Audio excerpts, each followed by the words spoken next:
So friends, ఇవాళ మనకు ఒక స్పెషల్ ఎపిసోడ్ నెంబర్ 75. అంటే అప్పుడే టీజీవీ తెలుగులో డైమండ్ జూబ్లీ ఎపిసోడ్ వచ్చేసింది. అండ్ ఈ రోజు మనతో పాటు ఒక స్పెషల్ గెస్ట్ కూడా ఉన్నారు. ఆయన పేరు చిరావురి శ్రీనివాస్ గారు. ఒకప్పుడు నేను శ్రీనివాస్ గారు ఇద్దరం కలిసి జీలో పనిచేశాను. వేరే వేరే డిపార్ట్మెంట్స్ లో, వేరే వేరే సిటీస్ లో. ఆయన ఒక season learning and development leader. జీలో మంచి మంచి లీడర్లను డెవలప్ చేయడంలో కీలక పాత్ర పోషించారు. అండ్ రీసెంట్ గా సెప్టెంబర్ 5th రోజు, అంటే టీచర్స్ డే రోజు, స్పెషల్ గా ఒక ఎపిసోడ్ కూడా లాంచ్ చేశాము టీజీవీ ఇంగ్లీష్ లో. ఆ టాపిక్ ఏంటంటే when to be A leader versus A manager. దానికి చాలా మంచి రెస్పాన్స్ వచ్చింది. ఆ ఎపిసోడ్ సంబంధించిన లింక్ కూడా ఈ ఎపిసోడ్ డిస్క్రిప్షన్ లో ఉంటుంది. మీరు అది కూడా వాచ్ చేయొచ్చు లేదా వినొచ్చు. ఓకే, సో సిహెచ్ శ్రీనివాస్ గారిని సిహెచ్ అని మేము అందరం పిలుస్తుంటాము. సో సిహెచ్ గారితో రెసిలియన్స్ అండ్ ఎమోషనల్ ఇంటెలిజెన్స్ అనే టాపిక్ మాట్లాడే ముందు ఒక చిన్న ర్యాపిడ్ ఫైర్ రౌండ్ చేద్దాం. సో సిహెచ్ గారు, ఇంగ్లీష్ లో లాగే ఇక్కడ కూడా మనము నాకు తోచిన కొన్ని పదాలు చెప్తాను, మీరు వాటికి సంబంధించి ఏ విషయం మీకు మైండ్ లో వస్తే అది షేర్ చేయండి, ఎక్కువ ఆలోచించకుండా. మీరు రెడీ అయితే స్టార్ట్ చేద్దాం. ఓకే, సో మీ ఫేవరెట్ డే? నా బర్త్డే. ప్రేమ? ఔన్నత్య. సాంగ్, పాట? మనోరంజకం. పుస్తకం? ఆహ్వానం. ప్రేరణ, ఇన్స్పిరేషన్? అంతర్ముఖం. సినిమా? చిత్రదర్శిని, అంటే కెలిడోస్కోప్ అంటారు కదా. చిన్నప్పుడు సంతల్లో పెట్టేది అదే అంటున్నారు, రైట్? చిత్రదర్శిని. నెక్స్ట్, జీవితం? స్నేక్ అండ్ ల్యాడర్ అంటే పరమపద సోపాన పదం. తర్వాత భవిష్యత్తు? భాషకి అతీతమైన స్ఫూర్తి. సూపర్. లీడర్షిప్, నాయకత్వం? బాధ్యత. చివరగా రోల్ మోడల్? నిరాడంబరం. సూపర్ సార్, చాలా బాగా రెస్పాన్సెస్ ఇచ్చారు మన ర్యాపిడ్ ఫైర్ రౌండ్ లో. అండ్ మీకు చాలా కృతజ్ఞతలు ఈ ఫస్ట్ ర్యాపిడ్ ఫైర్ రౌండ్ లో పాల్గొన్నందుకు. So friends, hello, hi, Aadab, నమస్తే. టీజీవీ తెలుగులో మరో ఎపిసోడ్ లోకి స్వాగతం, సుస్వాగతం. టీజీవీ తెలుగు, మీ జీవితానికే వెలుగు. నేను మీ Naveen Samala, the guiding voice platform founder మరియు చీఫ్ హోస్ట్. ఈ పాడ్కాస్ట్ ద్వారా మేము విజయవంతమైన నాయకులు, కోచ్లు, అన్సంగ్ హీరోస్, సెలబ్రిటీస్ మరియు అన్ని వర్గాల, అన్ని రంగాల వ్యక్తుల జ్ఞానాన్ని వ్యాప్తి చేయాలనుకుంటున్నాము. అండ్ ఈ పాడ్కాస్ట్ లో కెరియర్, వ్యక్తిత్వ వికాసం, అంటే self help related, personality development related, technology, entrepreneurship related అంశాలను మేము చర్చిస్తాము. అండ్ టీజీవీ అనేది ఇంగ్లీష్ లో మరియు హిందీలో కూడా ఉందండి. ఇంగ్లీష్ కోసం ది గైడింగ్ వాయిస్ అని సెర్చ్ చేయండి, అండ్ హిందీ కోసం టీజీవీ హిందీ అని సెర్చ్ చేయండి. ఎక్కడంటారా, ఎక్కడైతే ఈ పాడ్కాస్ట్ వింటున్నారో అక్కడ కూడా ఉంది టీజీవీ, మిగతా 2 భాషలు, ఇంగ్లీష్ మరియు హిందీలో. సో ఇక ఎపిసోడ్ లోకి వెళ్లే ముందు ఒక పొడుపు కథ చేద్దాం ఎప్పటిలాగానే, అండ్ చూద్దాం ఎవరు విప్పుతారు. మీరు ఎపిసోడ్ కనుక యూట్యూబ్ లో వాచ్ చేస్తున్నట్టయితే అక్కడ ఆన్సర్ చేయండి క్వశ్చన్ వినగానే, లేదు అంటే మొత్తం అయ్యే వరకు వెయిట్ చేయండి ఆన్సర్ కోసం. సో క్వశ్చన్ వచ్చేసి, తడిస్తే గుప్పెడు మరియు ఎండితే బుట్టెడు ఏంటది? మళ్ళీ రిపీట్ చేస్తున్నాను, తడిస్తే గుప్పెడు మరియు ఎండితే బుట్టెడు ఏంటది? చూద్దాం ఎవరు విప్పుతారు. సిహెచ్ గారు, hearty welcome to TGV Telugu sir. I'm super excited, మీరు 75 ఎపిసోడ్ నెంబర్ లో ఫీచర్ అవుతున్నందుకు. ఓకే, మనకి చాలా చాలా హ్యాపీగా ఉన్నాను. నేను టీజీవీ ఎపిసోడ్ నెంబర్ 25 కి నేను సిఎఫ్పి రామ్ ప్రసాద్ గారిని పిలిచాను. అలాగే ఎపిసోడ్ నెంబర్ 50కి వేణుగోపాల్ లక్ష్మీపురం గారిని పిలిచాను. అండ్ 75 నా అభిమానమైన లెర్నింగ్ అండ్ డెవలప్మెంట్ లీడర్ మీరు ఉండడం చాలా సంతోషంగా ఉంది. సో ఎలా ఉన్నారు సార్? కృతజ్ఞుని, అంత బాగానే ఉన్నాను. ఫస్ట్ ఆఫ్ ఆల్ ధన్యవాదాలు పిలిచినందుకు. ఎందుకంటే మీరు చెప్తున్న పేర్లకి ఎక్కడ సమతూగినటువంటి అచీవ్మెంట్స్ నావి. అంత గొప్పగా సాధించిన వాడిని కాదు, కానీ ఎందుకు సాధించలేకపోయానని మాట్లాడగలగడం అనేది నా కెపాసిటీ. దాంతో అట్లీస్ట్ నా ఫెయిల్యూర్స్ నుంచి వేరే వాళ్ళు నేర్చుకోగలిగితే అది బాగుంటుంది. So thank you very much for inviting. అదంతా మీ మోడెస్టీ సార్. మనము కాన్వర్సేషన్ లోకి వెళ్దాము. ఈ మధ్య రెసిలియన్స్ గురించి చాలా వినబడుతుంది. రెసిలియన్స్ ని తెలుగులో స్థితిస్థాపకత అంటారు కదా. సో ఈ స్థితిస్థాపకతని తరచుగా ప్రతికూల పరిస్థితుల నుండి తిరిగి పుంజుకునే సామర్థ్యంతో ముడిపడి ఉంటుంది. అంటే ఒక ఫెయిల్యూర్ రాగానే బౌన్స్ బ్యాక్ అవ్వాలి కదా. సో మీరు మీ సొంత మాటలలో ఈ రెసిలియన్స్ ని ఎలా నిర్వచిస్తారు, మరియు వ్యక్తులు ఈ గుణాన్ని ఎలా అభివృద్ధి చేసుకోవచ్చు? అంటే రెసిలియన్స్ అనే క్వాలిటీని ఎలా అలవర్చుకోవాలి? ఇంతకుముందు మీరు లైఫ్ అంటే అడిగారు కదా! యాహ్! అక్కడ దాంట్లో మనం ఏమన్నామంటే పరమపద సోపాన పదం అన్నాం. యాహ్! ప్లస్ మనం ప్రతీదీ అనుకున్నది అనుకున్నట్టుగా జరిగిపోతే అది జీవితం కాదు. మనం అనుకుంటాం, ముందుకెళ్తాం, ఏదో అనుకోనిది జరుగుతుంది. కిందకొస్తాం. సో, మనకి ఆ స్నేక్ అండ్ ల్యాడర్ పరమపద సోపాన పదం గేమ్ ఇట్‌సెల్ఫ్ అది అట్లాగే ఉంటుంది. రైట్? అందులో మనకి నిచ్చెనలుంటాయి, పాములుంటాయి. కానీ నిజమైన లైఫ్‌లో ఏది నిచ్చెన, ఏది పాము మనకు తెలియదు. రైట్? హ్మ్. మనం ఒక ప్రణాళిక వేసుకొని ముందుకు వెళ్ళాక, ఒక పాము మింగితే కిందకొచ్చేస్తాం. ఆ కిందకొచ్చేసినప్పుడు మళ్ళీ నేను నిల్చుంటానా లేదా అనేది ఫస్ట్ స్టెప్. హ్మ్. సో, ఈ ఒడిదుడుకుల్ని ఎదుర్కొని మన ఉద్దేశ్యాన్ని, మన ఆలోచన సరళిని స్టేబుల్‌గా ఉంచుకోగలిగితే గనక, మనం ఏదైతే సాధించడానికి బయలుదేరామో దాన్ని వదలకుండా సాధించడం అనేది రెసిలియన్స్. Super sir. చాలా బాగా, చాలా ఈజీగా అర్థమయ్యేలాగా చెప్పారు. అండ్ కట్టే కొట్టే తెచ్చేలాగా ఉంది అది. నైస్. Very nice. సో, మీకు మీ జీవితంలో ఎలాంటి ఎక్స్‌పీరియన్స్ అనేది జరిగిందా? అంటే మీరు ఒక ముఖ్యమైన సవాలుని అధిగమించడానికి మీ రెసిలియన్స్‌ని ఎలా డెమాన్‌స్ట్రేట్ చేశారు? మరియు ఆ అనుభవం నుంచి మీరు ఏం నేర్చుకున్నారో కూడా మాతో షేర్ చేయండి. ష్యూర్ నవీన్. ఇది నేనొక్కడినే కాదు. మన మన జీవితంలో మనం చాలా మంది బహుశా ఇలాంటివే చేస్తూ ఉంటాము. కాకపోతే దీన్ని రెసిలియన్స్ అంటారు, స్థితిస్థాపకత అంటారు అని చెప్పేసి దానికి పేరు తెలియకపోవచ్చు. రైట్. యాహ్! రైట్? హ్మ్. సో, ఇలాంటిది ఒక పదం ఉంది అని తెలియని వయసులో జరిగిన ఆహ్, ఈవెంట్ అన్నమాట. ఇది ఓకే. ఒక సిట్యుయేషన్. ఏం జరిగింది అంటే, నా జీవితంలో నేనెప్పుడూ నువ్వు ఈథర్ ఇంజినీరింగ్ చేయాలి లేదా ఇంకేమి చేయలేవు. హ్మ్.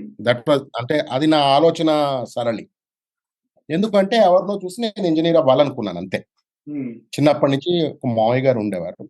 ఆయన ఇంజినీర్ మధ్యప్రదేశ్‌లో. నేను ఇంజినీర్ అవుదాం అనుకున్నాను. అదెప్పుడు ఫోర్త్ క్లాస్‌లో. హ్మ్. తర్వాత మా టైంలో జనరల్ మ్యాథ్స్, కాంపోజిట్ మ్యాథ్స్ అంటూ 2 సెపరేట్ మ్యాథ్స్‌లుండేవి. మీరు కాంపోజిట్ మ్యాథ్స్ తీసుకుంటేనే ఇంజినీరింగ్‌లోకెళ్ళడానికి ఉండేది. హుహు. అందులో అంత పెద్ద గొప్పగా చేయకపోయినా తీసుకొని అందులోకెళ్ళాను. అవి వచ్చాక నేను ఇంటర్మీడియేట్ ఎగ్జామ్స్ రాయడానికెళ్ళినప్పుడు తమాషా ఏంటంటే, ఒక ఎంట్రన్స్ ఎగ్జామ్ ఒకటుంటుంది. దాంట్లో పాస్ అవ్వాలి. అందులో స్టేట్ ర్యాంక్ ఉంటుంది. ఇవేవి కూడా తెలియవు నాకు. ఓకే. హ్మ్. ఇంజినీరింగ్ చెయ్యాలి అనేది ఒకటే ఆలోచన. ఫ్రెండ్స్ అందరూ హ్మ్. చేస్తున్నారు. నేను ఎళ్ళాను. రాసాను ఎగ్జామ్. పాస్ కూడా అవ్వలే. దానికి మా ఫాదరు రిటైర్ అయిపోయాక వచ్చిన డబ్బుల్లో లాస్ట్ రూ. 300 ఏవో మిగిలుంటాయి. ఆయన అవిచ్చారు. దానికి నేను కోచింగ్‌కి వాడుకున్నానవి. ఓకే. హుహు. దాని తర్వాత ఫెయిల్ అవ్వడం జరిగింది. ఫెయిల్ అయ్యాక ఇంక ఆబ్వియస్‌లీ మనకి ఇంక ఏం చేయాలి అంటే బీఎస్సీ ఏదో చదవాలి. నేను మా తల్లిదండ్రుల దగ్గరికెళ్ళి నేను ఇది చదవను. నేను అక్కయ్య వాళ్ళ ఊర్లో ఎళ్లి చదువుకుంటాను అని. వాళ్ళు అంత ఇష్టం లేకపోయినా అయిష్టంగానైనా నన్ను అక్కడికి వెళ్ళడానికి ఒప్పుకున్నారు. హుహు. వెళ్ళాక మా మావయ్య గారు ఒకాయన, "ఒరేయ్! నువ్వు శ్రీనివాస నేను మా అబ్బాయికి అన్ని సబ్జెక్టులు చెప్తానురా. కానీ లెక్కలొకటి చెప్పడం నాతో కాదు. వాడికి నువ్వు లెక్కలు నేర్పిస్తావా?" నేను ఇప్పుడే ఇంజినీరింగ్ ఎంట్రన్స్ ఫెయిల్ అయ్యి వచ్చాను. నేను పెద్ద లెక్కలు చెప్పడం ఏంటి? అది ఇది అని ఏదో మాట్లాడితే, ఆయన అన్న ఒక పదం నాకు యాక్చువల్‌గా నా ఆలోచన సరళిని మార్చింది. ఓకే. నేను ఎందుకు ఈ ఎగ్జాంపుల్ చెప్తున్నానంటే, స్థితిస్థాపకత అనేది ఆటోమేటిక్‌గా డెవలప్ అయిపోతుందో నాకు తెలియదు. కానీ మన ఆలోచనా శక్తి, మన ఆలోచన సరళిని బట్టి స్థితిస్థాపకత ఉంటుంది. సో, ఆయన అడిగిన క్వెషన్ ఏంటంటే, "ఒరేయ్! నువ్వు ఇంజినీరింగ్ ఎంట్రన్స్ ఫెయిల్ అయ్యావంటున్నావు బానే ఉంది. అర్థమైతుంది. కానీ, ఏడో క్లాస్ వాడికి లెక్కలు చెప్పడానికి, నువ్వు ఇంజినీరింగ్ ఫెయిల్ అవ్వడానికి సంబంధం ఏంటి నాకు చెప్పు" అన్నా. నేను అర్థం గాదు. నేను పడుతున్న బాధ తెలియదు అని కొంచెం ఎమోషనల్ డ్రామా చేసి వెళ్ళిపోయా. ఓకే. హ్మ్.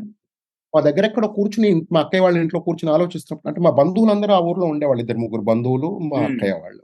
నేను హుహు. కూర్చొని ఆలోచిస్తుంటే మనకు కూడా ఏమవుతుందంటే ఎప్పుడైతే ఒక ఫెయిల్యూర్ అనేది మనం ఫేస్ చేస్తామో, ఆ టైంలో మన ఆలోచన ఒక సరైన మార్గంలో ఉండదు. రైట్? యాహ్! నిబద్ధతలో ఉండదు. అది ఒక కంట్రోల్‌లో ఉండదు మనకి. యాహ్! అండ్ నిరాశావాదం అనేది అప్పుడు ఎక్కువుంటుంది. ఆ నిరాశావాదంలో ఉన్నప్పుడు మళ్ళీ నిల్చోగలగడం అనేది కష్టం. సో, నేనున్న అప్పట్లో ఉన్న పరిస్థితి అది. ఓకే. కానీ మా అక్కయ్య గారి ఇంట్లో కూర్చొని ఏదో ఆలోచిస్తున్నప్పుడు సడెన్‌గా నాకనిపించింది, మామయ్య అడిగిన ప్రశ్నలో తప్పేముంది? హుహు. మామయ్య అడిగింది ఏడో క్లాస్ వరకు లెక్కలు చెప్పమన్నాడు. నేను ఫెయిల్ అయింది ఇంజినీరింగ్ ఎంట్రన్స్. అంటే నేను 12థ్ క్లాస్. 12వ క్లాస్ పాస్ అయిన వాడు ఏడో క్లాస్ వాడికి లెక్కలు చెప్పడంలో కష్టమేముంది? హ్మ్. హ్మ్. హ్మ్. హ్మ్. యాహ్! ఆ స్విచ్ ఎప్పుడైతే ఆ ఆలోచన సరళిలో మార్పొచ్చిందో, ఆ నిరాశావాదం పోయి ఆశావాదం స్టార్ట్ అయింది. హ్మ్. దాని తర్వాత వెళ్ళాక దెన్ రెస్ట్ ఈజ్ హిస్టరీ. ఎందుకంటే నేను నా గ్రాడ్యుయేషన్ చేసిన 3 ఏళ్ళు ట్యూషన్స్ చెప్పేవాడిని మా అక్కయ్య హ్మ్. గారి వాళ్ళ ఊర్లో. ఎంతకి రూ. 500, రూ. 600 ట్యూషన్‌ల మీద వచ్చేవి నాకు. వావ్! హ్మ్. అది నాకు నా 3 ఏళ్ల అంటే ప్రతి నెలా వచ్చేవి కాబట్టి నా 3 ఏళ్ల గ్రాడ్యుయేషన్‌కి సరిపోయే ట్యూషన్ ఫీజు అన్నీ అందులోంచే వచ్చాయి. వావ్! హుహు. ఇన్‌ఫాక్ట్ నా లైఫ్‌లో నేను ఈ టీచింగ్ కెరియర్‌లోకి, ఫెసిలిటేషన్‌లోకి వాటిలోకి రావడం స్టార్ట్ పాయింట్ అది. ఓకే. హుహు. హ్మ్. సో, కాకపోతే ఎందుకు చెప్పాను ఈ ఎగ్జాంపుల్ అంటే, ఆ టైంలో నేను ఉన్న ఆలోచన పరిస్థితి సరళి ఏంటి? నా థింకింగ్ ఏంటి? నా పరిస్థితి ఏంటి అంటే, నేనేమి సాధించలేను. నేనెందుకు పనికిరాను. అక్కడి నుంచి నేను కూడా చేయగలను. యాహ్! ఇది కాకపోతే ఇంకొకటి. హ్మ్. ఇవాళ కాకపోతే రేపు.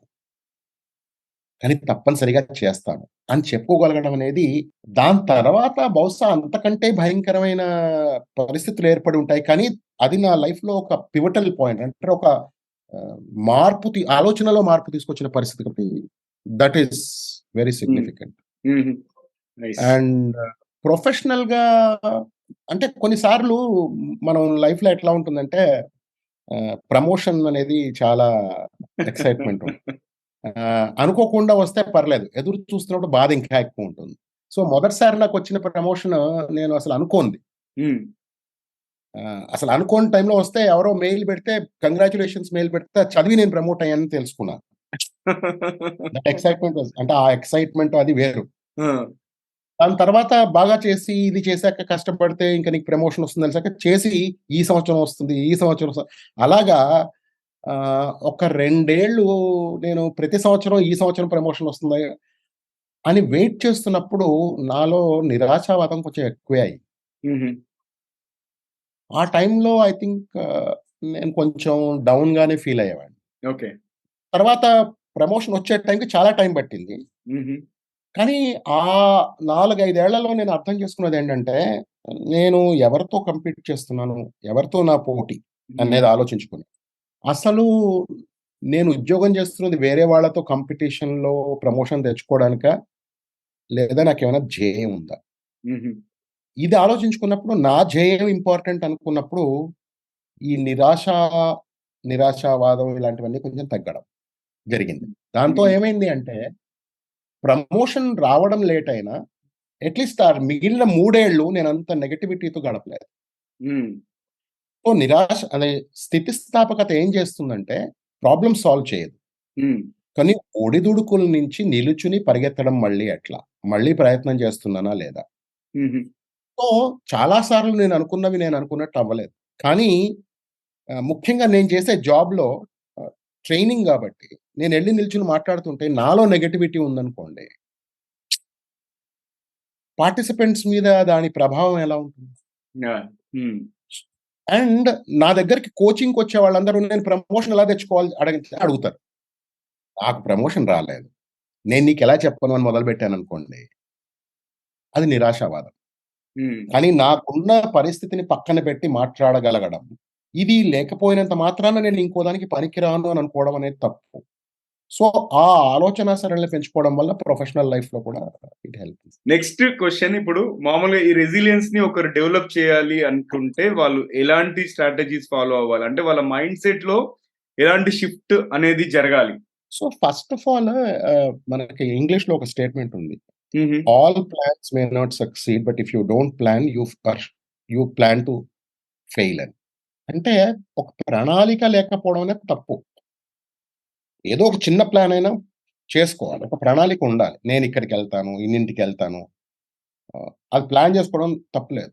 మనం అక్కడికెళ్ళాక మధ్య దారిలో of course on a very lighter side traffic వల్ల లేట్ వచ్చాను. That is nonsense. అది వేరు. ఎక్సెప్షన్స్ వేరు. కానీ మీకు రోజు ట్రాఫిక్ ఉంటుందని తెలిసి దానికి ప్లాన్ చేసుకోవడం అనేది తప్పు. యాహ్! రైట్? హ్మ్. సో, ఆహ్, ముందు ఏంటంటే ఒక ధ్యేయం, పర్పస్ అనేది ఇంపార్టెంట్. ఓకే. హ్మ్. కానీ పర్పస్ కావాలి అంటే ఒక స్వీయ అవగాహన కావాలి. అంటే నేనేంటి? నాకేం కావాలి? అనేది తెలియాలి. హ్మ్. అది తెలియకపోతే ప్రాబ్లమ్ ఏంటంటే పక్కవాడికి ఏదైనా వచ్చినప్పుడల్లా మనకు బాధ కలుగుతుంది. హ్మ్. వాడికి ప్రమోషన్ వస్తే మనకు బాధ కలుగుతుంది. వాడు కారు కొనుక్కుంటే మనకు బాధ కలుగుతుంది. లేదా అంటే ప్రెషర్ పెరుగుతూ ఉంటుంది. నాకేం కావాలో నాకు తెలుసనుకోండి, హుహు. పక్కవాడితో అంత సంబంధం లేదు నాకు. రైట్? సో, స్వీయ అవగాహనతో ఒక ధ్యేయాన్ని నిర్దేశించుకుంటే మనకి మనం, జీవితంలో ఎన్ని పరమపద సోపాన పదాల్లో పైన కిందకి పడ్డా మళ్ళీ నిల్చుని పైకెళ్తాం. ఆబ్వియస్‌లీ అలాంటివి చెయ్యాలి అంటే గనక ఎమోషనల్ ఇంటెలిజెన్స్ అంటారు. హ్మ్. అంటే మన హావభావాలకు సంబంధించిన మేధస్సు. అది కూడా మళ్ళీ ఒక ఆలోచన సరళి. మనకి మనం చెప్పుకోవడమే. హుహు. దానివల్ల మనం ముందుకు వెళ్ళగలుగుతాం. అదెలా హెల్ప్ చేస్తుందంటే, నా ఆలోచనల్ని, నా భావాల్ని, నా ఎమోషన్స్‌ని ఎలాగ నేను నా నిబద్ధతలో ఉంచుకోగలుగుతాను అనే దాని మీద ఆధారపడి ఉంటుంది కాబట్టి, దాంతో మనం ముందుకు వెళ్ళగలుగుతాం. సూపర్. నెక్స్ట్ ఇప్పుడు రియల్ వరల్డ్ ఎగ్జాంపుల్ అంటే మీరు మీ స్టోరీస్ చెప్పారు. పర్సనల్ సైడ్ ఒకటి, ప్రొఫెషనల్ సైడ్. అంతే కాకుండా ఏదైనా రియల్ వరల్డ్ ఎగ్జాంపుల్ గాని, సక్సెస్ స్టోరీ గాని షేర్ చేయగలుగుతారా? అంటే which will help us realise the importance of resilience. ఈ స్థితిస్థాపకత యొక్క ప్రాముఖ్యతను హైలైట్ చేసే ఏదైనా ఉదాహరణ? చాలామందండి ఒక పెద్ద మనిషిని తీసుకుందాం. ఒక నాట్ సో పాపులర్ బట్ తర్వాత పాపులర్ అయిన మనిషిని తీసుకుందాం. అమితాబ్ బచ్చన్ గారిని తీసుకోండి. యాహ్! ఆయన ఏపీసీఎల్ కార్పొరేషన్ స్థాపించారు. వాళ్ళు పొందిన నష్టాలు ఇంత అంత గాదు. అసలు అలాంటి పరిస్థితిలో ఉంటే జనాలకి నిరాశావాదం ఎంత పెరుగుతుందో తెలుసు. కానీ అంత నష్టం అనుభవించిన అమితాబ్ బచ్చన్ గారు మళ్ళీ వేరేవన్నీ చేసి ఆ అప్పులన్నీ తీర్చారు అని ఒక న్యూస్. హ్మ్. ఆయన పారిపోలేదు. వేరే వాళ్ళున్నారు కొంతమంది డబ్బులు తీసుకొని పారిపోయారు. ఆ పారిపోయిన వాళ్ళకి రెసిలియన్స్, వాళ్ళు ఎంతైనా డబ్బున్న వాళ్ళు కావచ్చు. యాహ్! కానీ వాళ్ళకి రెసిలియన్స్ లేదు అని నేనంటాను. హుహు. అది నా ఆర్గ్యుమెంట్. రైట్. అమితాబ్ బచ్చన్ గారేంటంటే, నేను ఓడిపోయానని ఒప్పుకొని, నేను సాధించలేదు, నష్టపోయాను, నా పరిస్థితి ఇది అని యాక్సెప్ట్ చేసి, దాని నుంచి ముందుకెళ్ళగలిగారు. 'కౌన్ బనేగా రైట్? కరోడ్‌పతి' అనుకుంటా సార్ ఆయనకి సెకండ్ ఇన్నింగ్స్ ఇచ్చింది. సెకండ్ ఇన్నింగ్స్ ఇచ్చింది 'కౌన్ బనేగా కరోడ్‌పతి' రైట్? రైట్. ఇది యాహ్! అమితాబ్ బచ్చన్ గారు. అందరూ అనుకోవచ్చు అంటే సినిమాల్లో చేస్తాడు కదా! కానీ ఆయనకి కూడా నిజ జీవితంలో అంత డక్కా ముక్కీలు తిన్నాక మళ్ళీ నిల్చుని పైకి రావడం అనేది, ప్లస్ తన వాళ్ళని, చుట్టూరా ఉన్న వాళ్ళని మోసం చేయకుండా ముందుకెళ్ళగలగడం. ఇప్పుడు హ్మ్. రెసిలియన్స్ అని ఇంతకుముందు మనం మాట్లాడుకున్నప్పుడు, నిల్చోగలగడం వేరు. కానీ ఏమిటి, ఎలా అనేది మనం మాట్లాడుకున్నప్పుడు మళ్ళీ దాని మీద కాన్వర్జేషన్ వస్తుంది. ఓకే. ఒకటి అమితాబ్ బచ్చన్ గురించి మాట్లాడు. 2 అరుణిమ సిన్హా అని వినుంటారు మీరు. హ్మ్. హ్మ్. హ్మ్. ఆవిడ నేషనల్ వాలీబాల్ ప్లేయర్. ఆవిడ ఒకసారి ట్రైన్‌లో వెళ్తున్నప్పుడు రాబర్స్, ఈ దుండగులు ట్రైన్‌లో ఎంటర్ అయ్యి సతాయిస్తే ఆవిడ ఒక్కతే వాళ్ళతో ఫైట్ చేస్తే వాళ్ళు ఆవిడని కొట్టి ట్రైన్ నుంచి బయటికి పారేశారు. హ్మ్. ఆవిడ ట్రైన్ ట్రాక్ మీద పడుందిట కొన్ని గంటలు. అండ్ ఎవరో చూసి అరే! ఈమె పలానా అని ఆవిడని హాస్పిటల్‌కి మూవ్ చేసేంత వరకు ఆవిడ అక్కడే రైల్వే ట్రాక్ మీద పడుంది. అయ్యో! హ్మ్. హ్మ్. అక్కడికి వెళ్ళాక వాళ్ళు ట్రీట్‌మెంట్ చేసేటప్పటికి ఇట్ వాస్ చాలా ఆలస్యం అయిపోయిందన్నమాట. దాంతో హ్మ్. ఏంటి అంటే ఆవిడ 2 కాళ్ళు కట్ చేసేయాల్సొచ్చింది. హ్మ్. యాంపిటేట్ చేయాల్సొచ్చింది. కానీ ఆశ్చ ఆశ్చర్యం ఏంటంటే అంటే విన్నర్స్‌కి, లూజర్స్‌కి డిఫరెన్స్ అక్కడ ఉంటుంది. ఎక్కడైతే ఎవరు వీళ్ళు, ఎవరు వాళ్ళు అని తెలిసిపోతుంది చూడండి. సంస్కృతంలో అంటారు. కాకః కృష్ణః, పికః కృష్ణః, కో భేదో పిక కాకయో, వసంతే సముపాయాతే కాకః కాకః, పికః పికః. అంటే కాకి, కోకిల ఒకే రంగులో ఉంటాయి. కానీ వసంత ఋతువు వచ్చినప్పుడే కాకేదో, కోకిలేదో తెలుస్తుంది. కష్టం వచ్చినప్పుడే గొప్పవాడెవడు కాదనేది తెలుస్తుంది. కష్టాలు లేనప్పుడు అందరూ గొప్పవాళ్ళే. ఈవిడ ఆ హాస్పిటల్ బెడ్ మీద పడుకున్నప్పుడు ఆవిడ ఏం నిర్ణయించుకుందంటే, నేను మౌంట్ ఎవరెస్ట్ ఎక్కుతానని నిర్ణయించుకుంది. తర్వాత Bachendri Pal, the rest is all history. ఆవిడ ముందుకెళ్ళి మౌంటైనీరింగ్ చేసింది. She is a Padma Shri. మనలాంటి నార్మల్ మనిషి. పోనీ అమితాబ్ బచ్చన్ లాగా కూడా కాదు. యాహ్! చాలా సింపుల్ అమ్మాయి. కానీ ఇప్పుడు ఇవాళ రోజున ఆవిడ గురించి మాట్లాడాలంటే ఒక కెపాసిటీ ఉండాలి మనకి. హ్మ్. ఆవిడ ఆ స్థాయికి ఎదిగింది. సో, ఇవి 2 examples I can think of. Nice. 2 కూడా చాలా ఇన్‌స్పిరేషనల్ అండ్ అందరూ రిలేట్ చేసుకోగలుగుతారు. నెక్స్ట్ మీరు ఇంతకుముందు ఒక మాట చెప్పారు ఎమోషనల్ ఇంటెలిజెన్స్ అని జెప్పేసి. హావభావాల మేధస్సు రైట్? అంటే ఈ ఎమోషనల్ ఇంటెలిజెన్స్ కూడా ఇవాళ రేపు ఈ లీడర్‌షిప్ సర్కిల్స్‌లో బాగా చెక్కలు కొడుతుంది. అంటే ప్రతి దాంట్లో కూడా ఒక జాబ్ డిస్క్రిప్షన్ చూసుకున్నా కూడా leaders with good EI or EQ are expected అన్న టైప్స్‌లో చెప్పేసారు. అంతగా దీని ప్రాముఖ్యత అనేది పెరిగింది. సో, ఇలాంటి పరిస్థితుల్లో నాయకులు తమ భావోద్వేగ మేధస్సు అంటే హావభావాల మేధస్సును ఎలా పెంచుకోవచ్చు? మరియు అలా చేయడం వల్ల వాళ్ళకి ఎలాంటి బెనిఫిట్స్ అనేవి కలుగుతాయి? సో, ఇంతకు ముందు చెప్పినట్టు ఒకటి స్వీయ అవగాహన ఉండాలి. అంటే నేనేంటి? నాకేం కావాలి? దాన్ని సెల్ఫ్ అవేర్‌నెస్ అంటాం. స్వీయ అవగాహన. 2 ఒక ధ్యేయం ఉండాలి. పర్పస్ ఉండాలి లైఫ్. ఆ పర్పస్ లేదా ధ్యేయాన్ని సాధించడానికి ఒక ప్రణాళిక ఉండాలి. కానీ వీటన్నిటికి మించి అవతల వాడిని వినగలిగే కెపాసిటీ ఉండాలి. హుహు. హ్మ్. కాకుండా సానుభూతి అంటారు. నేను సానుభూతి అనను. సహానుభూతి ఉండాలి. అంటే ఎంపతి అంటారు దాన్ని. యాహ్! సహానుభూతి అంటే ఏమిటంటే అవతల వాడు ఏమి ఎక్స్‌పీరియన్స్ చేస్తున్నాడో అనే దాన్ని మనం అర్థం చేసుకొని, వాడు చెప్పకుండా మనం వినగలిగితే ఎమోషనల్ ఇంటెలిజెన్స్ హైయెస్ట్ లెవెల్స్‌లో ఉన్నట్టు. అంటే హ్మ్. ఒకసారి జరిగిందేంటంటే మా కలీగ్ ఒకాయన జైపూర్‌లో ఉండేవాడు. ఆయనకి అది ప్రమోషన్స్ టైము, ఇంటర్‌వ్యూస్ టైమ్. ఆయన నా టీమ్ మెంబర్ ఒకప్పుడు. హ్మ్. హ్మ్. తర్వాత ఆయన ఇంకో రోల్‌లోకెళ్ళిపోయాడు.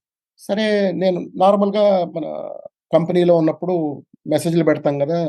సేమ్ టైమ్ అని ఉండేది అప్పట్లో. అవును. హ్మ్. దాంట్లో మెసేజ్ పెడితే నార్మల్‌గా ఆయన హాయ్ అని వెంటనే రాస్తాడు. అలాంటిది రాయలేదు. అదేదో రాస్తున్నాడు, డిలీట్ చేస్తున్నాడు. టైపింగ్, టైపింగ్, టైపింగ్ అని వస్తూ ఉంటుంది మీకు. నేనేం చేశానంటే అంతా బానే ఉందా అని ఒక మెసేజ్ పెట్టా. దాని తర్వాత సైలెన్స్. ఇంకసలు ఏం చప్పుడు లేదు అటువైపు నుంచి. హ్మ్. నేనను నీ చుట్టూరా ఎవరైనా ఉన్నారా అని రాసా. అంటే అని ఒక మెసేజొచ్చింది. "నువ్వేదైనా ఒక రూమ్‌లోకి వెళ్ళగలవా?" అని ఒక మెసేజ్ పెట్టా. లెట్ మీ సీ అని ఒక మెసేజ్ పెట్టి, ఓ 10 నిమిషాల తర్వాత ఐయామ్ ఇన్ ఎ రూమ్ అని మెసేజ్ పెట్టాడు ఆయన. హుహు. నేనన్నాను, "ఏదో జరిగినట్టుంది. నీ రెస్పాన్సెస్ ఎప్పటిలా లేవు. హ్మ్. ఏం జరిగింది ఒకసారి చెప్పు" అన్నాను. కంప్లీట్ నిశ్శబ్దం అన్నమాట సైడ్. Complete silence. హుహు.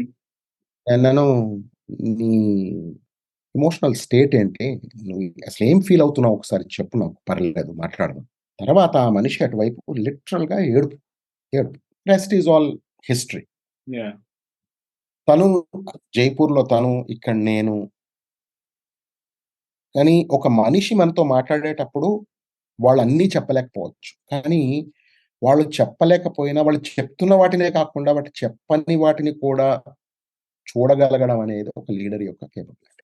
అది దేనితో వస్తుంది అంటే ఒక సునిశితమైన అబ్జర్వేషన్ వలన వస్తుంది. నైస్. సో, ఇప్పుడు మనం ఒక స్టెప్ బ్యాక్ తీసుకొని జనరల్ అంటే intelligent quotient versus emotional intelligence quotient EQ versus ఐక్యూకి డిఫరెన్స్ అనేది యాక్చువల్లీ ముందే మనం అడగాల్సింది. బట్ జనరల్ ఎవరైనా ఇంట్రెస్ట్ ఉన్న వాళ్ళకి ఇది ఉపయోగపడుతుందని చెప్పేసి నాకు ప్రస్తావన తీసుకొస్తున్నాను. సో, భావోద్వేగ మేధస్సు మరియు కాగ్నిటివ్ ఇంటెలిజెన్స్ అంటే ఇంటెలిజెంట్ కోషెంట్ మధ్య వ్యత్యాసాన్ని మీరు వివరించండి. అంతేకాకుండా ఈ 2 కూడా ఎలా మనకి పర్సనల్ అండ్ ప్రొఫెషనల్ డెవలప్‌మెంట్‌కి దోహదపడతాయి? నాకు మీరు ఈ క్వెషన్ అడిగినప్పుడు 'బాబు మోహన్' గుర్తొచ్చాడు. ఒక మూవీలో ఏమిటి? ఎందుకు? ఎందుకు? ఎలా? ఆ 3 క్వెషన్స్ అడుగుతాడాయన. అఫ్‌కోర్స్ అది హ్యూమరస్ అది ఒక హాస్యాస్పదమైన రైట్. సిట్యుయేషన్ క్రియేట్ చేయడానికి, హ్యూమర్ క్రియేట్ చేయడానికి చేశారది. అవును. హ్మ్. కానీ those questions are very powerful. ఆయన రోల్ అలా క్రియేట్ చేశారు. కానీ అవి మనకిక్కడ చాలా ఇంపార్టెంట్. హ్మ్. ఏమిటి? ఎలా? యాహ్! ఎందుకు? అనేదాన్ని ఇంతకు ముందు ఒకసారి మాట్లాడాను. అవును. హ్మ్. ఏమిటి అనేది మీ కాగ్నిటివ్ ఇంటెలిజెన్స్. మేధస్సు అది బేసిక్‌గా ఏంటంటే టెక్నికల్ సైడ్ ఆఫ్ ఇట్. హ్మ్. నేనేం చేయాలి? ఏం చెయ్యాలి? నువ్వెళ్ళి వాడితో మాట్లాడాలి. నీ కస్టమర్ నిన్ను వినడానికి సిద్ధంగా లేడు. వాడు నీ మీద అరుస్తాడు. నా మీద అవతల వాడు అరుస్తే నేను గూడా అరుస్తాను. అది నా భావోద్వేగ మేధస్సు యొక్క లోవర్ పాయింట్ అన్నమాట. ఆ అవగాహన నీకుందా లేదా? ఇలాంటి పరిస్థితుల్లో నేను ఎలా మాట్లాడతాను? అది హ్మ్. సో, ఏం మాట్లాడాలనేది నాకు తెలుసు. టెక్నికల్‌గా నాకు తెలుసు. కానీ ఎలా మాట్లాడాలి అనేది ఎమోషనల్ ఇంటెలిజెన్స్. హుహు. ఏం మాట్లాడాలి అనేది కాగ్నిటివ్ ఇంటెలిజెన్స్. సూపర్బ్. సో చివరి ప్రశ్న సార్. ఇప్పుడు మామూలుగా ఈ ఇంటర్‌పర్సనల్ రిలేషన్‌షిప్స్ అనేది బోత్ ప్రొఫెషనల్ డెవలప్‌మెంట్, ప్రొఫెషనల్ పరంగా, పర్సనల్ పరంగా 2 గూడా ఇంపార్టెంటే. ఈ ఎమోషనల్ ఇంటెలిజెన్స్ అనేది మన చుట్టూ ఉన్న వాళ్ళతో మనము ఈ రిలేషన్స్ ఎస్టాబ్లిష్ చేయడానికి, అంతేగాకుండా ఈ రిలేషన్స్‌ని స్ట్రెంథెన్ చేయడానికి, అంతేకాకుండా ఈ చిన్న కాన్‌ఫ్లిక్ట్స్ అవన్నీ వస్తాయి కదా! ఆ కాన్‌ఫ్లిక్ట్స్ రిమూవ్ చేయడానికి ఎలా ఉపయోగపడుతుంది ఎమోషనల్ ఇంటెలిజెన్స్ యొక్క బెనిఫిట్స్ అన్నట్టు? ఇప్పుడు అంటే 2 రకాలుగా ఆలోచించొచ్చు. ఒకటి ఇంతకుముందు నేను చెప్పిన వాటికి మళ్ళీ వెనక్కి వెళ్తూ ఉంటాను. యాహ్! హ్మ్. ఏమనుకోవద్దు. హ్మ్. బట్ మనం ఇంతకుముందు మాట్లాడినట్టు పరమపద సోపాన పదంలో పైన కింద పడుతూ ఉంటాము. హ్మ్. ఇవన్నీ ఇండివిడ్యువల్‌గా జరగవు. హ్మ్. ఎందుకంటే నేను కింద ఎందుకు పడతాను? ఎవరితో మాట్లాడినప్పుడో, ఏదో చేయాల్సిన ప్రయత్నం సరిగ్గా చేయనప్పుడో, వాళ్ళతో సరిగ్గా ఉండనప్పుడో, కొన్ని నా యాక్షన్స్ వలన జరుగుతాయి. కొన్ని కొంతమందితో జరిగిన పరస్పర విభేదాల వలన జరుగుతాయి. కొన్నిసార్లు ఈ విభేదాలు ఏర్పడ్డప్పుడు మనకి మనసులో కొంచెం బాధ కలగడం అనేది చాలా సహజం. హుహు. దాన్నే మనం ఈ విభేదాలు అనేది డిఫరెన్సెస్ ఆఫ్ ఒపీనియన్స్ వచ్చినప్పుడు హ్మ్. ఆబ్వియస్‌లీ న్యూస్ పేపర్స్‌లో మీరు చూసేది గూడా ప్రేమ సక్సెస్ కాలేదు గాబట్టి ఆత్మహత్య చేసుకున్నారు. యాహ్! నాకిక్కడ ఘంటసాల గారి పాట గుర్తొస్తుంది. కల కానిది విలువైనది బ్రతుకు కన్నీటి ధారలలోనే బలి చేయకు అని పాట పాడతాడాయన 'వెలుగు నీడల' సినిమా.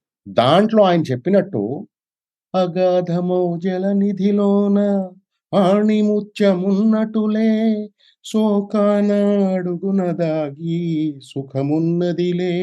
అంటే ఏదైతే మనం రెసిలియన్స్ అని మాట్లాడామో అది ఇప్పుడు కాదు ఎప్పటినుంచో చెప్పుకుంటూ వస్తున్నారు.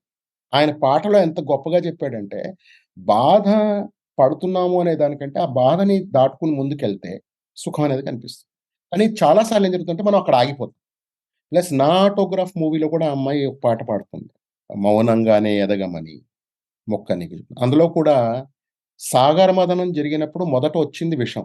కానీ నిరాశ పడకుండా ముందుకు వెళ్తే వచ్చింది అమృతం. అంటే కొన్ని కొన్ని సార్లు రిలేషన్‌షిప్స్ సరిగ్గా అవ్వనంత మాత్రాన అది జీవితం కాదు. అదొక ఈవెంట్. యాహ్! ఒక జీవితంలో ఇలాంటి ఈవెంట్స్ చాలా ఉంటాయి. ఈ ఈవెంట్స్‌ని నేను దాటుకుంటూ ముందుకెళ్ళగలుగుతాను అని ఒక ఆశాజనకమైన ఆలోచనా సరళిని మనం పెంచుకుంటే, మీకు రెసిలియన్స్ కానీ, ఎమోషనల్ ఇంటెలిజెన్స్ కానీ 2 డెవలప్ అవుతాయి. అది పర్సనల్ లెవెల్‌లో. యాహ్! ఇండ్ ఆహ్, ఒక గ్రూప్ అండ్ ఇంటరాక్షన్స్‌లో ఎట్లా ఉంటుంది అంటే, రిలేషన్‌షిప్స్ ముఖ్యంగా నేను తప్పు చేశాననుకోండి. ఎమోషనల్ ఇంటెలిజెన్స్‌లో పెద్ద క్వాలిటీ ఏంటంటే, నేను తప్పు చేశానని ఒప్పుకోవడం. హ్మ్. చాలా సార్లు ప్రాబ్లమ్ ఎక్కడుంటుందంటే, నేను చేశాను అని ఒప్పుకోకపోవడం వలన ప్రాబ్లమ్స్ ఒస్తాయి. సో, ఎబిలిటీ టు అక్నాలెడ్జ్ అంటే నేను తప్పు చేశానని ఒప్పుకోగలగడం అనేది మొదటిది. 2 అపాలజైజింగ్. అది ఒక పెద్ద బాంబ్ లాంటిది. కానీ అవతల వాడికి అపాలజీ చెప్పాలి అంటే హ్యూమిలిటీ అనేది ఉండాలి.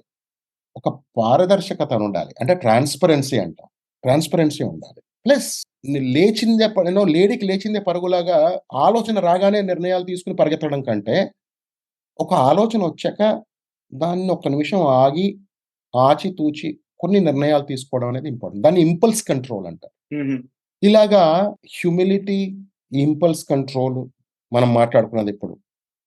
ప్లస్ నాకేం కావాలి అనే స్వీయ అవగాహన, సహానుభూతి, నేను చేసిన దాని వలన అవతల వాడికి కలుగుతున్న బాధ ఏంటి అనేది అర్థం చేసుకోగలిగితే రిలేషన్‌షిప్స్ ఇంప్రూవ్ అవుతాయి. దాంతో మనం చాలా ముందుకెళ్ళడానికి అవకాశం. Thank you sir. అండ్ మీరు మీ అమూల్యమైన సమయాన్ని వెచ్చించి మరియు మంచి విషయాలు మా ఆడియన్స్‌తో పంచుకున్నందుకు చాలా కృతజ్ఞతలు. ధన్యవాదాలు థాంక్ సీహెచ్ గారు.